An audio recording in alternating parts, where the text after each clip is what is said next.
E aí, tudo bem, Vinícius Cardoso, do Mundo dos Bancos, para mais um vídeo. Vinícius, Bank, vale a pena, não vale a pena? O que tu acha? Vou te mostrar a tela do meu celular. Inclusive, eu abri conta no FBank para fazer vídeos. Telinha aí. Essa aqui é a continha do Bank. Eu já criei eu recebi um cartão, tá? Com limite inicial de R$ 1.000. Tá aqui, ó. Bank. Nunca usei, tá? Eu só recebi e gerei. Temos cartão virtual. Temos, ó, limite eu tô com R$ 1.000. Não fiz nenhuma transação. Dentro da plataforma a gente tem investimentos que tu consegue fazer. Esse produto aqui é novo, não tinha no mercado, ó. Comece a investir. Ele já sabe no meu perfil, olha só. Eu consigo fazer investimentos nesse portfólio aqui em cima dos produtos que a iFi Bank tem, que é CDB deles mesmo, ó, para 115 dias, vencimento 15/2, pagando 115% CDI. Aí, ó, aqui pagando 2027. Então, por enquanto, todos os produtos do próprio banco.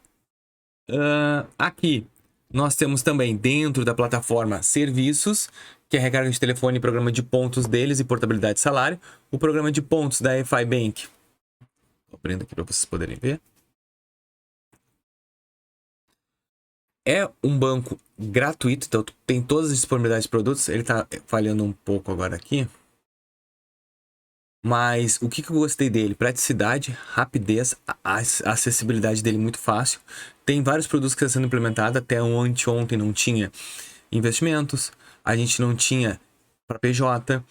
O Pix é novo também, ó. Tu consegue fazer o Pix automático que não tinha. Cadastrar as chaves. É uma continha que vale a pena para quem deseja ter uma conta paralela. Muito rápido e muito fácil de utilizar. Eu gostei bastante que ele liberou um cartão de crédito já de arrancada. Isso é muito benéfico para gente que está procurando produtos diferentes assim no mercado. Então é um banco que teoricamente está entregando. Banco entre aspas. Não sei se é um banco múltiplo. Acredito que ela seja uma instituição de pagamento. Mas estou gostando bastante do começo desse FBank.